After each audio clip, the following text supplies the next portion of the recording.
শ্রীয়ান সান্ত্বনার তরফ থেকে আপনাদের সবাইকে নমস্কার। আজকে আমি শেয়ার করব আপনাদের সাথে আমার মায়ের বানানো নিরামিষ আলুর দমের রেসিপি। দেখতে থাকুন সম্পূর্ণ রেসিপিটা, আশা করি আপনাদের বেশ ভালো লাগবে। আর এই রকমই নতুন নতুন রেসিপি দেখার জন্য অবশ্যই সাবস্ক্রাইব করে আমাদের পাশে থাকবেন। প্রথমেই মা কড়াইতে নিয়ে নিয়েছে সর্ষের তেল আর অল্প একটু চিনি, যাতে কালারটা বেশ ভালো আসে। সিদ্ধ করে রাখা টমেটো, সামান্য একটু নুন আর আদা বাটা। আগেই দেখতে পেলেন আলু আর টমেটো মা সেদ্ধ করে নিয়েছিল প্রেসার কুকারে। আর এই যে এটা হচ্ছে ফ্রাইড রাইস বানানো হবে, তারই সব জোগাড় করে রেখেছে। এরপরে মায়ের মধ্যে দিয়ে দিল হলুদ গুঁড়ো আর লঙ্কার গুঁড়ো। এবারে টমেটো, আদা আর মশলাটা খুব ভালো করে তেলের মধ্যে কষিয়ে নেওয়া হচ্ছে।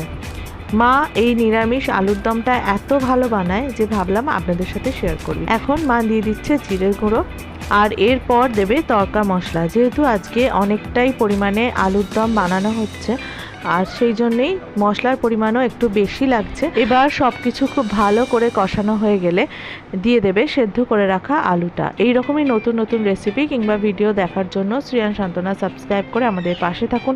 সাবস্ক্রাইব করার পর পাশে থাকা বেল বাটন অবশ্যই প্রেস করে রাখবেন, তাহলে আমার আপলোড করা রেসিপি কিংবা ভিডিও নোটিফিকেশনস আপনারা কিন্তু আগেই পেয়ে যাবেন। দেখতে থাকুন বাকি রেসিপিটা।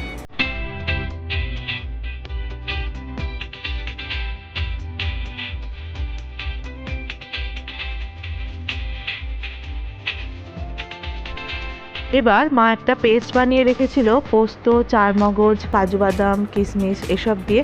সেই পেস্টটাই একটু জলের সাথে মিশিয়ে আলুর দমের মধ্যে দিয়ে দিচ্ছে।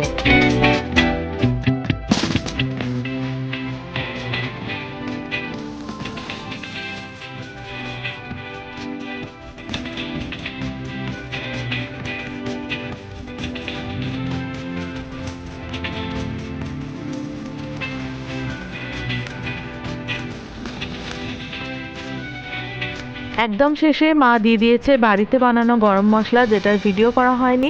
বাড়িতে বানানো গরম মশলার মধ্যে রয়েছে জায়ফল, জয়িত্রী, এছাড়াও রয়েছে এলাচ, লবঙ্গ, দারচিনি আর মেথি পাতা। ব্যাস রেডি হয়ে গেল দারুণ স্বাদের স্পেশাল আলুর দম। বাড়িতে অবশ্যই কিন্তু একবার ট্রাই করবেন, ভীষণ সোজা আর খেতে কিন্তু দারুণ টেস্টি হয়।